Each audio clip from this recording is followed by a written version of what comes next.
I'm going to give a history lesson. I'm going to talk about the history of these local treaties. But I'm going to start out by pointing out that when Europeans arrived, they arrived in a world that was fully owned and occupied. Um, Indigenous people, and this is just the kind of Salish Sea kind of area closer to our own home. But there was no unowned land in this territory. Each of these different indigenous groups had their respective territories, and sure, they might have some scuffles back and forth about where those boundaries might be. Um, but they had a very, I would say, sophisticated sense of ownership. Uh, if we go back to the 18th century when Europeans first arrived, Captain Cook arrives in 1778 off the west coast here. Then 4 years before him, the Spanish were here, 1774. I would say indigenous people had a much more complex sense of ownership rights than Europeans at the time. Because they had, if you like, ownership, copyright, if you like, over things like songs and dances and regalia and masks and multiple levels of different kinds of ownership, extending out to community ownership, private ownership of certain things, community ownership of other things. So the point I want to make is there was no empty space here when Europeans arrived. They arrived in a territory that was full. Now, it wasn't densely populated, but it was fully owned. And here in our local territory, it's just a little map. It's maybe a little hard for you in the back to see, but we're here Souk and Metchosin and Victoria. We're in the Straight Salish territory, a subset of the Coast Salish. And so all of these folks that we'll talk about today, not out to we won't go out to Fort San Juan, but east of there, the Souk, the Scanu, the Lekwungen, the Saanich, these are all parts of Straight Salish. They speak a common language. I'm going to kill myself on this cord probably. And this territory, they knew where their territorial boundaries were. They knew who owned what. And as I said, from time to time, there was some reshuffling going on. But when Europeans arrived, they moved into a territory that was already occupied. So I'm going to start with, we've got some rearrangement going here. I'm going to start with James Douglas. So who was this guy, James Douglas, and why is he important? Well, he was a fur trader. He was the head of the Hudson's Bay Company on the West Coast from the 1840s until 1858, when he kind of traded that job in to be governor of British Columbia. He's the guy who chose the site of Fort Victoria and started the construction. 1843, Fort Victoria is built. He moves from the Columbia River to Fort Victoria in 1849, and in 1851 he became the governor of the colony of Vancouver Island, which existed by itself at the time. And then when gold was discovered in British Columbia in 1858, he became the governor of both colonies at the same time, separate administrations, two colonies, one governor. And when he did that, he had to give up his job as the head of the Hudson's Bay Company. So this is actually significant that for most of the period that I'm talking about today, he was both the governor and the head of the Hudson's Bay Company. A bit of a conflict of interest. And in 1849, the British government decided that they were afraid of American expansionism. A few years earlier, I don't want to get into too much detail, but a few years earlier, the boundary between British territory and American territory had been settled. In 1846, the so-called Oregon Boundary Treaty, or Oregon Boundary Settlement, had set the border between what's now the United States and Canada on the 49th parallel. But because Fort Victoria had been established 3 years prior, they jogged the boundary around the south end of Vancouver Island. So had it not been for Fort Victoria, this part of the island would have been sliced off, just like Point Roberts was sliced off, and would have been American territory. But that's another question. At the time, 1849, there was probably about 30 Europeans working around Fort Victoria. A few had just moved up to Fort Rupert on the North Island. And then there was some indigenous people working for the fort. Some Hawaiians had come up and worked for the Hudson's Bay Company. Altogether, maybe 50, 60 non-indigenous people in a colony that had 20 to 30,000 First Nations people in it. And Queen Victoria said, this is a British colony. And of course, she didn't ask the 20 or 30,000 people if this was something that they were happy with or agree with. I don't know if you can see the caption on the cartoon there, but it says, the first successful land claim as the Europeans arrive, and say, mine. And the Hudson's Bay Company, though, was already here, as I said, established in 1843. and the British government in the late 1840s was kind of in the business of trying to get out of making colonies. Actually, they've discovered in the early 1800s that colonies actually weren't all that helpful to the mother country. And so, well, sometimes it was strategic to make a new colony. It was better if they paid for themselves. And so they kind of basically said to the Hudson's Bay Company, okay, we're going to lease this colony to you for 10 years. You guys sell the land, you pay all the expenses, and 10 years later, 1859, we'll take it back from you and you'll reimburse you for any out-of-pocket expenses. So that's also important because when the treaties that I'm going to talk about were made, the Hudson's Bay Company actually controlled the land or owned the land, as it were. Well, they thought they owned the land anyway. So I mentioned this already. So James Douglas isn't the first governor. The first governor is this poor-looking guy over here, Richard Blanchard, looking sad because he had a sad experience here. And he was appointed the governor initially in 1849, arrives in 1850, was here about 4 or 5 months and decided this job sucks and quit. And then it took a few months before, well, 6 or 8 months before the news came that, okay, we better make Douglas the governor. But by this time, some of the treaties I'm going to talk about had already been made. They weren't made by the governor, Richard Blanchard. They were made by the guy who controlled the land, James Douglas. So we sometimes call these the Douglas Treaties. I don't use that terminology, and I'll tell you why in a second. But so here we got this brand new colony, relatively, in 1850, it had not spread out much beyond Fort Victoria, which basically, occupies the area around Bastion Square in downtown Victoria today. And which is partly why Richard Blanchard quit his job. It really had no colonists in which to administer. They all were employees of the Hudson's Bay Company. And second of all, he agreed to do the job with no pay because they said they would give him 1,000 acres of land. But when he got here, he found out that they weren't actually giving him the 1,000 acres of land. He could use 1,000 acres of land for as long as he was governor. 1,000 acres of land in Victoria wasn't worth very much back, didn't produce any revenue for him back in 1850, and so he quit. So this brings me to what we call treaties, and so it was actually James Douglas around the same time in Victoria as the supervisors in England. They both get the idea around the same time in 1850. The colony's already created, and they start to think, I wonder if we should do something and kind of legitimize our right to be here by making some treaties. We don't want in the future Indigenous people coming and saying, you don't own this land. And so James Douglas initiated the idea of creating what he called deeds of purchase. And he makes 14 of these treaties or deeds of purchase on Vancouver Island in the 4 years 1850 to 1854. This is an image, actually, not of BC treaties, but this is an image from 1854 of same treaties being made in Washington Territory at the same time, 1854. So I presume that what happened here might have looked a little bit like what happened there. It's actually surprising how little we know about this treaty-making event. Douglas writes one letter, kind of sketchily describing the treaty-making. The Fort Victoria Journal, which exists from the fort, has a little entry. Actually, it's about the Machosen Treaty. It says, I think like on April 30th, 1850, it says, some Ticha-Mitsa came today and we paid them for their land in blankets. Little snippets like that. You might think that a treaty event like this would have generated, all kinds of attention and letters home, and the locals would write home. As far as we know, the governor wasn't even invited to the treaty making. He makes no mention of it, the governor, Blanchard. So Douglas has a meeting with the local First Nations, and I'm going to, in a second, read an Indigenous description of that meeting. But he signs 9 treaties locally here. I'll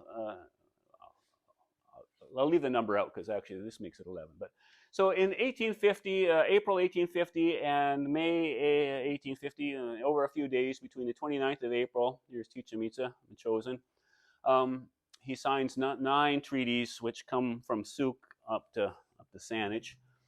And he makes a treaty with each of the different, he would call them family groups. which comprised about 700 people at the time. Well, 700 people exactly, because he makes a census. He writes everybody's name down. And he tells us which family they live in, and he tells us approximately their territory. Some of the descriptions of the territory are a bit vague, but approximately what we see here. And then, and so the Hudson's Bay Company, of course, already has a fort here in 1850 in the harbor. The Hudson's Bay Company by this time is claiming all of this land as its own, and it has a subsidiary called the Puget Sound Agricultural Company. It claims this area here. And the first settlers who came were told, well, I'm sorry you can't settle in this area because we own this now. You have to settle out here in Metchosin and out in Souk. And so the first settlers, kind of bona fide settlers, settle out in Souk and Metchosin because they weren't allowed initially to settle right around the fort. So that's 1850. And then in 1851, Douglas goes up to Fort Rupert and signs 2 treaties with Kwakwaka'wakw people up at Fort Rupert. And they were there because in 1849 they found some coal there. And so they established a post in 1849, and they wanted to make sure they had title to the coal. And then the coal mines aren't very productive there. They find coal in the Nanaimo. And so in 1854, after some effort, he tries to make those treaties for some time. He makes the treaties there. And back to this slide here, in 1852, he's back in Saanich and making treaties that cover all of Saanich. And then he stops making treaties. And that's the end of treaty making in British Columbia. And I have a whole chapter in that book, To Share Not Surrender, which explains why I think he stopped making treaties. I'm not going to bore you with that story today.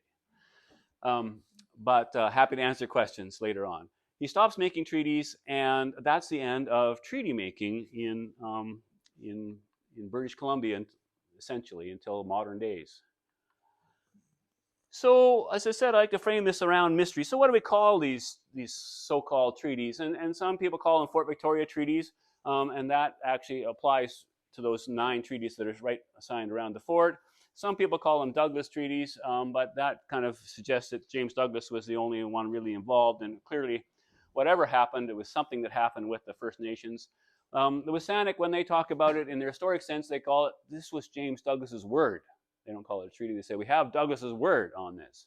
And I call them Vancouver Island treaties, just because I think that's kind of more inclusive and kind of includes the whole batch. So anyway, what do I call the treaties? I call them Vancouver Island treaties. And mystery 2, well, who do they apply to? Well, that's also a good question. We've looked at the maps. They apply to some Coast Salish and some Kwakwaka'wakw people and some Halkomelem people. So among the Strait Salish people, the Lekwungen, the Souk, Beecher Bay, the Saanich. Among the Halkomelem, the Nanaimo or Snuneymuxw. And among the Kwakwaka'wakw, a couple of communities are now consolidated. But I think the main point here is actually you and I. We're all treaty people. We are all people whose land has been treated. And so who are the treaty people? You are the treaty people. I am the treaty people. We are the treaty people. The treaty is obviously an arrangement between 2 parties. How are the treaties made? Well, what's my next slide here? Oh, I'll show this one.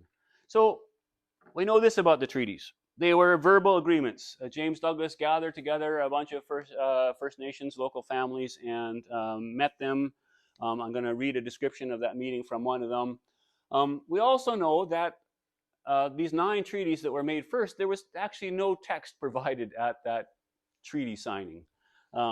These were entirely oral agreements. It wasn't until, so we have James Douglas's letter after he's had the meeting. He said, I met the other day with representatives of these First Nations. We all agreed on these deeds of purchase. But by the way, I don't know really what a deed of purchase is, so please send me a copy of what a deed of purchase is, and I will add their names to that deed of purchase. And that document arrives about 6 months later. And their names were then attached to that deed of purchase, or a variant of it. But what we do know is that at least the evidence seems good. And when I say we do know, everything is a little bit contested, but the evidence seems good that probably the intent of the Hudson's Bay Company in a letter was read out to the indigenous people at the treaty. And Douglas tells us there was much discussion. He proposed the idea of annual annuities and a one-time payment, and that idea was rejected. So here's a picture of James Douglas, and this is a quote from him. I don't know. Can you read that in the back, or you can read that in the back? Okay, you guys got 20/20 vision back there in the back.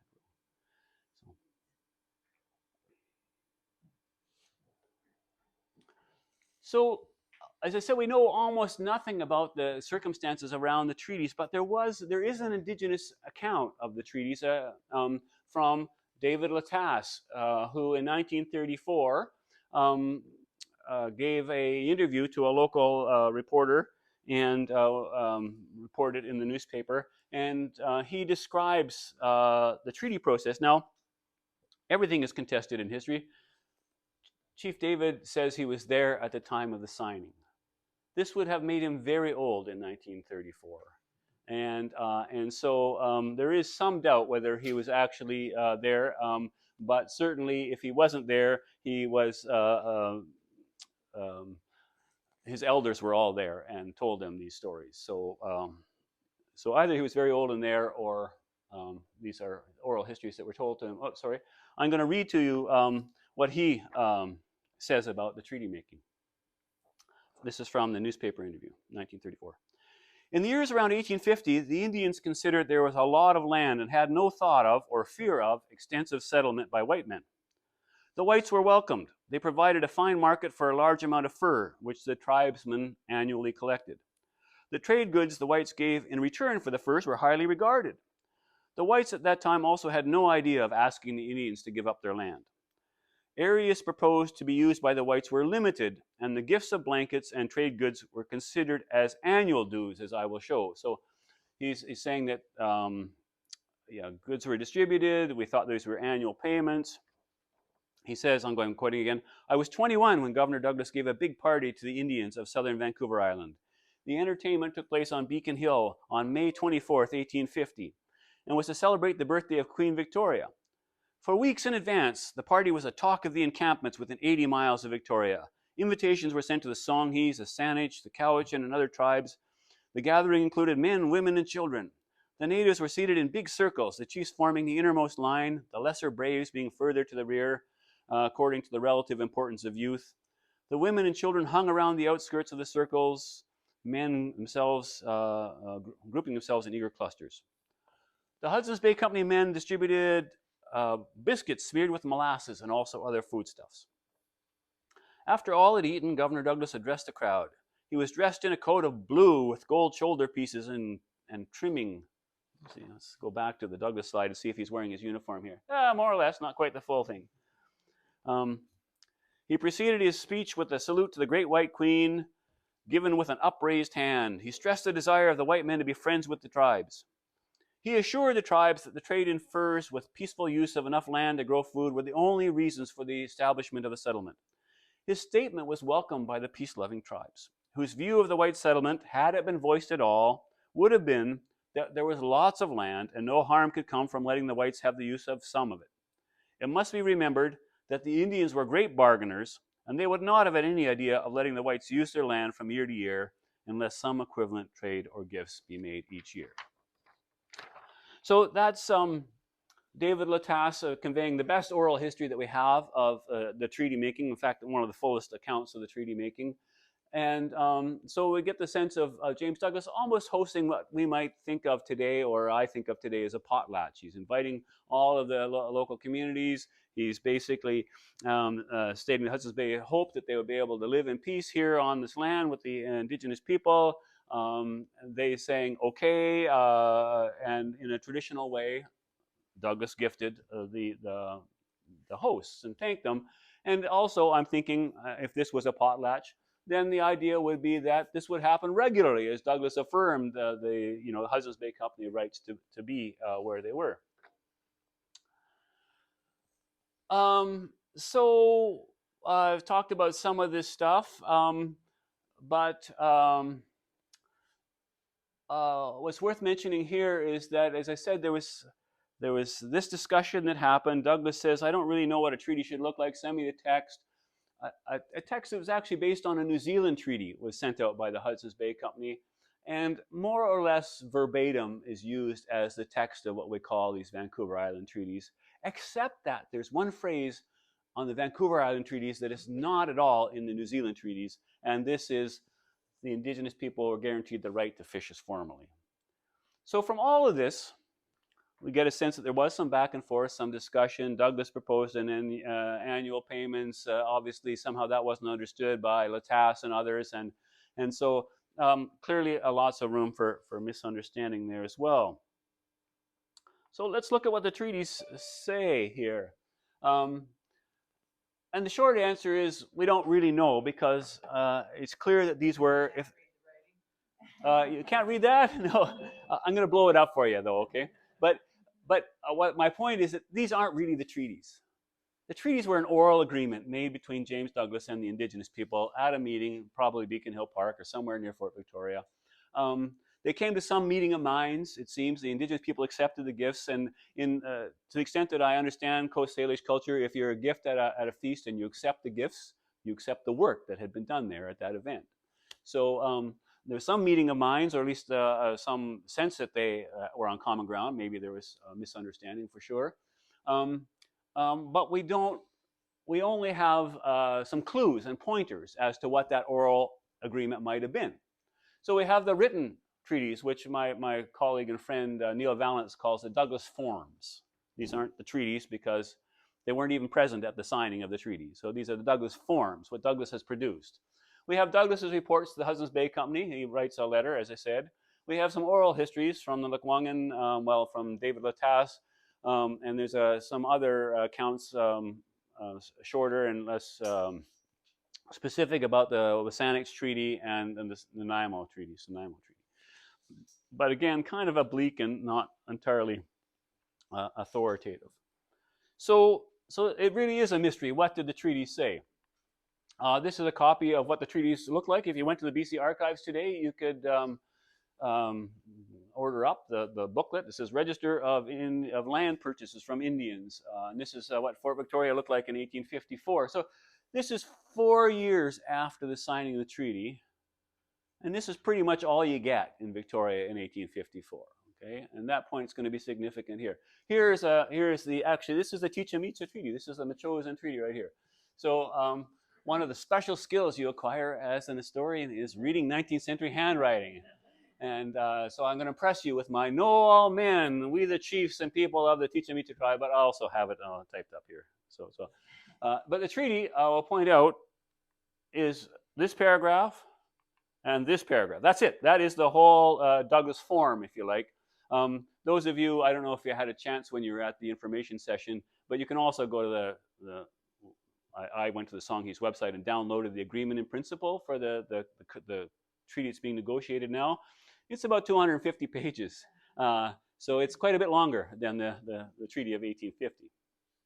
What does this say? Well, as I say, I don't consider this the treaty. I consider this the Douglas Forms. But in token thereof, we have our names. We have our names.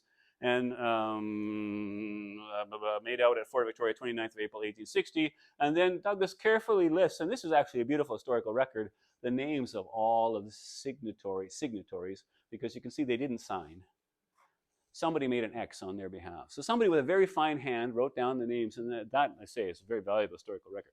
And that's the treaty, in the presence of Roderick Finlayson and Joseph William Mackay. Sort of the two. So this is what the treaty says, and because of those of you in the back, I'm not on test year 2020, I'm going to read this, okay, but so bear with me. Know all men, we the chiefs and people of the Chichen Itza tribe, who have signed our names and made our marks to this deed. Remember that this deed was not there at the date that the treaty was made. On the 29th day of April, 1850, do consent to surrender entirely and forever to James Douglas, the agent of the Hudson's Bay Company, that is to say, to the governor and committee of the same, the whole of the land situated and lying between Esquimalt Harbor and Port Albert. I think Albert Head is probably what we should be thinking there. including the latter on the Straits of Juan de Fuca and extending backward thence to the range of mountains on the Saanich Arm, about 10 miles distant. So a bit of a vague description. The condition of, this is maybe a typo, but the condition of our understanding of the sale is that that our village sites and enclosed fields are to be kept for our own use, for the use of our children, for those who may follow after us, and the land shall be properly surveyed hereafter. It's understood, however, that the land itself, with these small exceptions, becomes the entire property of the white people forever. It's also understood that we are at liberty to hunt over the unoccupied lands and to carry on the fisheries as formerly. We have received this payment. Here it says 27 pounds, 10 shillings sterling. They actually got a blanket each, basically, and I think 3 blankets for the chief, and maybe a cap on top of that. And we've made our marks. So that is the Douglas form. So we have to ask ourselves, what was the understanding of each party to this agreement? And this is actually a Fort Victoria 1850, I'm going to say 4, because I don't actually remember, sketch of a gathering of Royal Navy visitors to Victoria, and the local Songhees, and the chief of the Songhees is indicated here as King Freezy. There's a couple of Clallam elders here. This is a sketch by one of the Royal Navy officers who was here. Anyway, the Royal Navy was sort of drilling their men to impress the local indigenous people, and he caught them kind of there in this little gathering. So that's this illustration, not really a treaty gathering, but it kind of gives us a sense of the time and the place. So what were the understandings of each party? Well, so I think we got a good understanding of James Douglas's understanding or hope because we have his form, right? And in his letters back to the Hudson's Bay Company. So I think the Douglas form more or less captures what James Douglas thought was going on. Did it capture what the indigenous people were agreeing to? And of course, that's the question about, is this really a ceded or unceded territory? Did they really cede their territory, as this treaty said, or not? Well, we don't have any direct testimony from that. We have this interview from David Lutz, which says we definitely did not surrender all our land to the white people forever. So what kind of other evidence do we have, and what kind of clues do we have? And this is a bit mysterious to you probably, but what I have on my far left, your right, is a map of Victoria in 1850. And what we have on here is a detail of that map showing Fort Victoria here. And the Songhees village by this time was opposite the Fort Victoria. I'm just going to talk a little bit about this map. So this is Cadborough Bay right here. And so this map here takes us around Oak Bay, down to around Gonzales Point, all the way over here into Ogden Point, Laurel Point up here, into the harbor. Here's Fort Victoria, and this is what's been expanded here. Here's Portage Inlet, and the Songhees over here. I use this map as an illustration to show this is an 1850 map. This is made actually at the same time as the treaties are being made by Walter Calhoun Grant, who settled out in Sooke. There is no other white or colonial presence in this whole territory except for these little buildings right here. Okay, in Fort Victoria, 1850. I'm going to show one more map here. There we go. So this is kind of a closer detail. This is Fort Victoria. This is the Songhees. This is Laurel Point and ships. What is that? Ogden Point over here. But so there's one dwelling outside of the Fort Victoria area. This is a dairy where they kept some cows. This is the fort.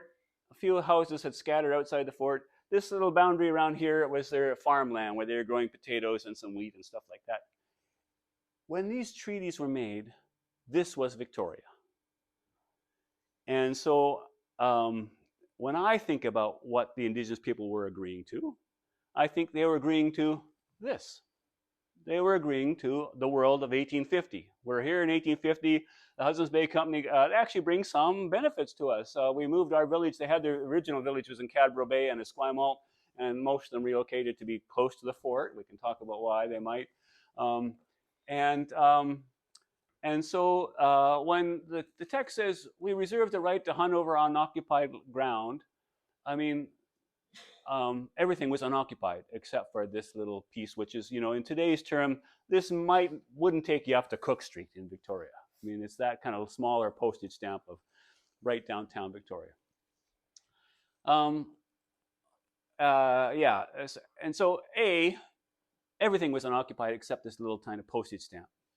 B, nobody in their right mind would think that Indigenous people would give up all of their other rights besides hunting. Like, think of the other rights: gathering medicine, gathering wood, superintending the graves of their ancestors, which are scattered over this whole territory.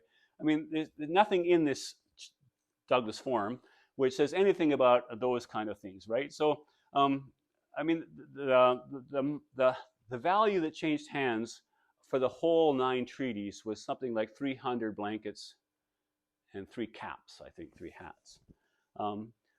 Now, we can diminish that if we like, but in fact, that was quite an injection of wealth in an economy which really valued blankets and made dog hair blankets, and blankets were a very valuable commodity. They hosted feasts afterwards and gave these blankets away. This was actually a big sum of wealth. But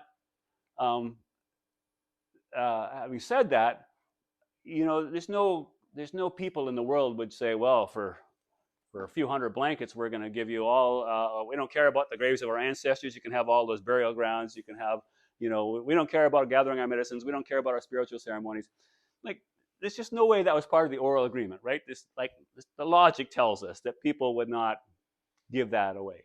So my thinking is that whatever James Douglas explained to Indigenous people, we want, we're here in peace. We want to trade with you. We have this farm. We want the right to be able to stay here. Indigenous people say, yeah, and he says, and you can hunt. Basically, I think what Indigenous people thought was, and we can carry on our lives as we always have in the land that we've always owned, and that was fine with them. And James Douglas, to give him the credit that's due, James Douglas anticipated some settlement around the fort, but he never anticipated like the gold rush of 1858 and the kind of catastrophic changes that followed that. So that's, anyway, my view of, here's another close-up of what existed in Fort Victoria in 1850. So what were the understandings of each party? We've talked about this already. The few oral histories that we have, I mentioned Lutz, there's the Sanic and the Nanaimo Treaty. None of the oral histories say, oh yeah, we gave up our land to you forever. They all speak about sharing. We talked about him. So finally, what do these treaties mean for us today? Well, the Supreme Court of Canada ruled in 2016 that all of British Columbia, where there is no treaties, is Indigenous title or Aboriginal title still exists on unsurrendered land. And here we are in Chosen in southern Vancouver Island, one of the very few places where we have, if you like, surrendered land, if that's the right word. So the question, though, about whether this is treated or untreated land is really central to what it means to be in Canada today on this question, and hence the need for treaty negotiations. So what do they mean today? Well, Indigenous people aren't united entirely on what these treaties mean. Some First Nations take the view that these are not at all treaties, but peace and friendship agreements, that we just allowed the HBC to be here and the land is unceded. There are others who say, well, these may well have been treaties, but you didn't honor the treaties. For example, the right to fish is formally. And so the treaty is, you didn't honor the treaties, so the treaties are inoperative, void. The courts, British Columbia courts, ever since the 1970s, have taken the view that these are, in fact, valid cession treaties, but they also confer certain rights on the signatories. So, in fact, Indigenous people since the 70s on Vancouver Island have been able to enforce the Douglas Treaty hunting rights and hunt out of season and hunt for food and sustenance, and able to ignore, if you like, British Columbia hunting regulations. They haven't been able to operationalize their fishing rights. And other First Nations take the view that the agreements were treaties and they want the fishing rights honored. The Songhees have a court case ongoing right now to make that point. And as you know, several of the bands, but not all of the bands, this is all further adds to the complexity, but Wasanich is not involved with the Tillamook Treaty Association, for example. Esquimalt is not involved with the Tillamook Treaty Association. Let's see, who else? I don't think the Nanaimo are, but the Nanus are. So the treaty process is a bit complicated in that regard, but some groups say these are valid treaties, but we want to update them and modernize them, especially since there's been a lot of modernization going on in the treaties. So what do the treaties mean today? Well, that's what we're still trying to sort out with these treaty negotiations that we're in the midst of right now. And so that's the end of my presentation, and I'm happy to answer questions about it. So.